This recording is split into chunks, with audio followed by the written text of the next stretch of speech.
алайкум шунавандагони азиз, мухлисону ҳаводорони барномаҳои радиои муҳоҷир. шунавандагони азиз, чун рӯзи 3 сентябр дар Тоҷикистон рӯзи Мавлоноро таҷлил мекунад ва мо кормандони радиои муҳоҷир тасмим гирифтем ки дар ҳамин ошия бояд суҳбатҳо дошта бошем бо муҳоҷирон, бо коршиносон ва бо аҳли адаб. ва мо ба ҳама шунавандагоне ки дар Тоҷикистони азиз ки ин лаҳзаҳо моро тариқи шабакаҳои иҷтимоӣ мешунаванд, дуруду паём мефиристонем.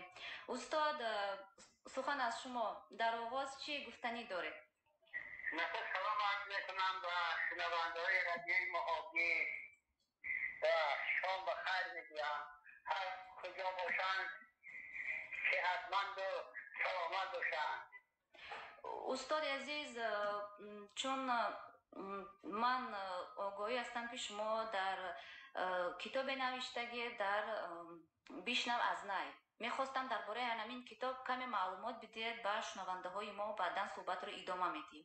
چی شد که شما محض نامی کتاب خویش را بیشنو از نی گذاشتید؟ اصلا که من حالا در زمان دانشجویی رساله نوشته بودم با نام تحول معنی در دیوان شمس مولونا جلال‌الدین بلخی و در همین رساله راجع به اندیشه ها، راجع به ارزش های آثار معنوی مولانا و اندیشه های برام تبدیل بودم و در محور اندیشه های من خیلی از همه ارزش و منزلت و مقام انسان از نظر مولانا بود که مولانا چه نظری دارد به انسان و چه قدر و منزلتی دارد انسان در نظر مولانا و اگر به در مایه اندیشه های مولانا بنگریم ببینید یک انسان که اندیشه هایش فراتر از اندیشه های یک انسان محلی و یک انسان قومی و بالاخره انسان یک کسی از این زمین باشد. اندیشه های مولانا اندیشه های بسیار عمومی انسانی و اندیشه هایی که در آن انسان همچون یک جزء کامل این طبیعت معرفی می‌گردد، یک آفریده بسیار شریفی خداوند که بر کل موجودات هم شرفش و هم عزتش و هم عقل و خیرتش بالاتر می‌ایستد در آثار مولانا معرفی می‌گردد و وقتی که با اندیشه های مولانا من رجوع کردم به آن اندیشه ها رفتم نخست همان باید مشهوره که بسیاری از شنونده های ما میدانند که مولانا گفته بود شیخ با شرا همی گشت گرد شهر خزه و داد ملال مرد انسان آردوست گفتند یافت می نشود دوسته ما گفت آن که یافت می نشود آنم آردوست. یعنی اگر با این اندیشه های مولانا توجه کنیم، مولانا نخست متکید بوده که یک انسان کامل، یک انسان به اصطلاح انسان های زمینی حتی چون یک انسان به اصطلاح کامل هیچ ممکن نیست و بعدا خود مولانا اندیشهش انکار میکند، انکار کرده میگه آن کس که همه کشتم دیشب بچرا او را این روز شد سنگی گل در اختیارم آمد و مولانا احساس نشود که آن انسانی که یافت نمیشود گفته من اندیشه میکردم او در این زمین هست وجود دارد و امروز در روبروی من آمد و منظورش از همان انسان کامل شمسی تبریزی شمس‌الدین تبریزی بودن که این خیر که در ادامه صحبت رجوع میکنه به این چیزها. تشکر استادی عزیز. چرا مولانا رومی به شعر عاشقانه عرفان رو آورد؟ تشکر. سوال بسیار جالبی هست. مثلا شما و بسیاری از بیننده های هوشمند ما میدانند که زمانی که مولانا کشف این عالم پرآشوب بیشاده بود زمین میکنه و در زیر سمی اسبهای مغولان رو در سرزمین گیر این سرزمین با خون آغشته بود. از هر زاویه ناله یک مادری که فرزندش شفیده بود، ناله یک کودکی که پدرش را سر بریده بودند می آمد یک دنیای پر آشوب و نالخیز بود و در چنین یک زمان مولانا با چشم به عالم هستی کشاد و بر اثر واقعه‌های ناخوش هم که مولانا رفت همراه خانواده خودش و سرزمین اروپا امروز یعنی به قومیه و ترکیه امروز رفت مهاجرت کوچ بستند و در هنگام همین سفرم بود که او با شیخ عطار در جریان سفر در همان روند سفر با پدر بزرگوارش واخورده بود. یعنی یک زمانی بود که زمان بسیار آشفته و بسیار مصیبت بار و در چنین زمان مصیبت بار باید که مولانا هم به نال شعرهای میگفت که پر از ناله بود و میدونه دیگر چیزها باشد.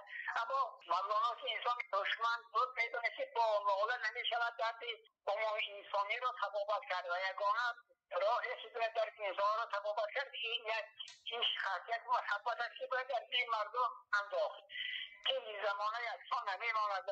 اگر ما و مهر را رجوع کنیم، اگر ما مهربان به یکدیگر باشیم، زمانه ما زمانه بسیار زیباتری می شود و همین راه رهایی را مولانا درست از عشق که انسان به خداوند خودش دارد، به خالق خودش دارد و یک عشق امیدوار کننده و یک عشق که به انسان شرف و عزت می باشد.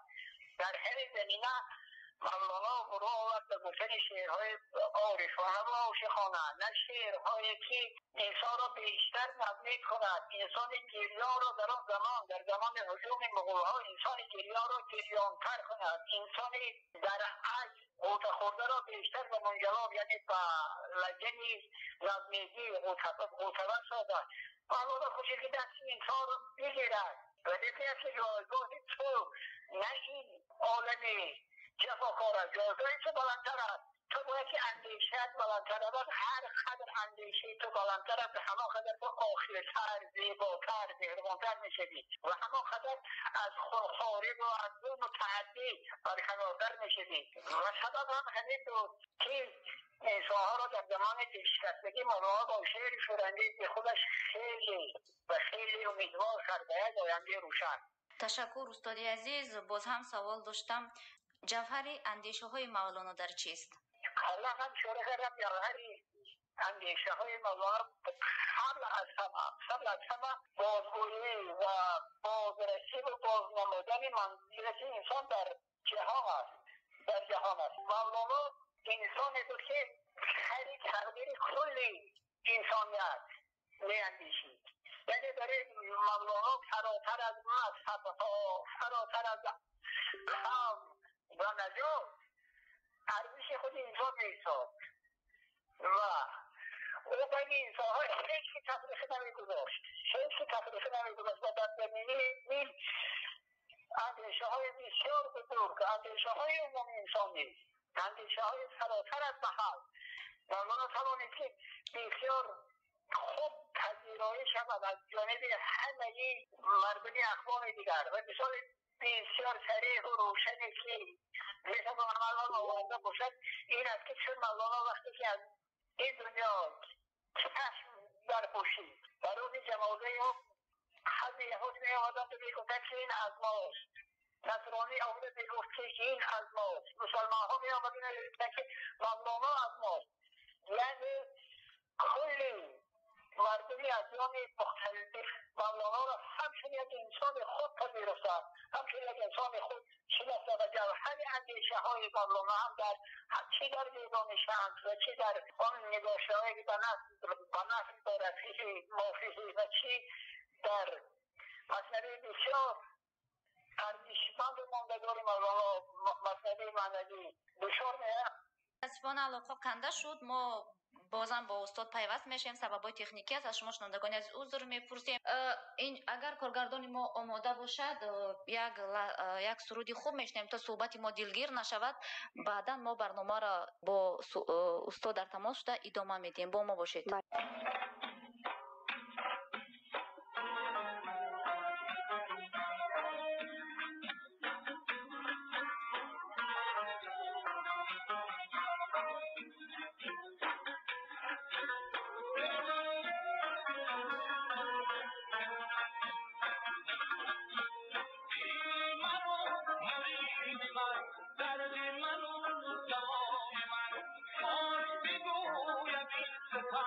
شمس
چون ما با استاد دانشمندی تاجیک عبدوجببори سروش صحبت داشتیم، دانشمند، شاعر و علاقه قطع شد و این لحظه استاد در خط علاقه است. استاد عزیز شما را میشنویم. بله استاد.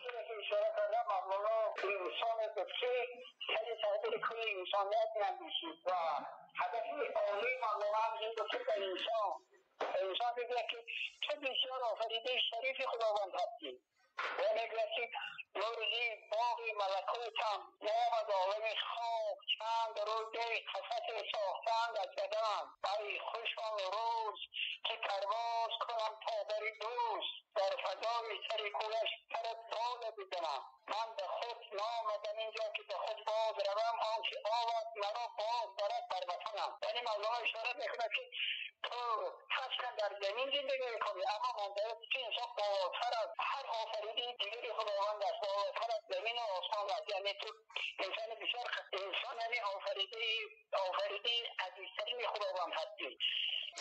تشکر استاد. از همین جاست که کل انسانیت مولانا رو خوب پذیرفتند، همچون یک انسان کامل، همچون یک انسان راهنما، همچون یک انسان خودی، و برای کل انسانیت مولانا همیشه عزیز هستند. استاد عزیز، سبب شهرت یافتن مولانا جلالالدین رومی در جهان در چیست؟ اندیشه ما میتونیم اصلا انجیره ها هست که دیگر خیلی پیوند است. از آغاز صحبت تا به حالوان اشاره کرده که مولانا انسانی بود که وارسته از تعلقات خلقی و مذهبی و نژادی، انسانی بود که پیوسته با کل انسانیت، یعنی همگانی. و تصور کنید که به انسان چنین باشد که در دل او کینه نباشد، در دل او غرض نسبت دیگر اخلاق نباشد، البته که چند همگان می شود. به خود مولانا اشاره کرده میگه که رب سینه را چون سینه ها هفت آب شود کینه ها، آنگه شراب عشق را پیمانه شد. عشقی که مولانا میگه این مهر است، این صمیمیتی از انسان به انسان دیگر است. از همین جاست که مولانا هنوز در زمان زندگیش شروع کرده بود در جهان همان زمان است، اما بعدا در شروع میشود از عصرهای 18 اشتهار مولانا در جهان بیشتر شد. آثار او و زبانهای اروپایی ترجمه شدند. در روسیه نیز به زبان روسی و زبانهای اروپایی اشعار مولانا ترجمه شد. و خصوص سال 2007 سال 800 سالگی مولانا بود، همین اشتهار مولانا بیشتر گردید. خیلی تمدن انسانیت و آثار و میراث مولانا رو آوردند، هم در قطعه امریکا، هم در اروپا، هم در آسیا. و مولانا مردم بیشتر رو آوردند. آید با آثار و اندیشه های مولانا و چندین همایش‌های علمی شد از جانب چندین عالمان. آثار مولانا بررسی و تحقیق کرد و از همه آثاری که بیشتر از آثار دیگر از زبان فارسی ما انشا شده که این آثار مولانا باشد و از همه پرخواننده ترین نشر ندیم توضیح که مولانا باشد که در دنیا محبوبیت بلندی دارد. و چطور از اشاره کرده همه این اشتهار، همه این محبوبیت بسته و آن است که مولانا انسان بود، انسان دوست. مولانا آفریده بود که خداوند برای بس کردن انسانها آفریده بود، که مولانا خودشون هم میگن که ما برای وصل کردن آمدیم، نه برای فصل کردن آمدیم. بزرگواری را بینید، میگه که ما آمدیم که انسانیت متحد کنیم، نه و خلق و قبایل و نژاد جدا کنیم. و از همین جاست که شده انسان همیشه اشتهار میبرد، همیشه محبوبیت پیدا میکند و همیشه از جانب نسل‌های زمانه‌ها استقبال می‌یابد. تشکر. شنوندگان عزیز، خاطررسان میکنیم که شما صحبت ما را مستقیما طریق رادیوی مهاجر با دانشمند تاجیک شویر عبدوجببori سروش شنده ایستادید. استاد عزیز، برای یک صحبت بسیار هم صمیمی سپاس، تشکر که وقت قیمت خویش رو برای ما جدا نمودید، برای شنوندگان، برای مهاجران تاجیکی که این لحظه ها شاید در کل دنیا فارسی زبان دنیا ما را میشنوند. و در آخر بود سوالی که من از شما نپرسیدم، شما باز چی گفتنی دارید؟ مرحمت. مرحمت. به آن کسایی که ما را میشنوند همیشه درود میفرستم و مهاجرای ما که بیرون از وطن هستند باید میخونم که چون به سفر تو میروی دیده راهها شوم، راهی سفید خواهم، دست شوم دعا شوم، تا شنوم نوای تو مد شوی صدا شوی، تا شنوی نوای من مد شوم صدا شوم. و همین مهاجرای ما من صحتمندی میخواهم، برای کار میخواهم، هر جا باشد باشد بلند باشد و افتخار کرده باشند، از این ملت زیبا و فرهنگ خودشان افتخار کرده باشند، از مولانای بزرگ افتخار کرده باشند، از سعدی، از آفی، از استاد رودکی، هر جا باشد باشد بلند باشند. و از شما تشکر میکنم برای وقتی چنین یک صحبت زیبای آراسته، از کارمندان شما تشکر میکنم که برنامه‌های زیبا و شنیدنی برای مردم منظور میکنند. صحتمند و سربلند باشید. استاد عزیز، با امید همکاری‌های آینده ما با شما خداحافظی میکنیم. یک جهان سپاس.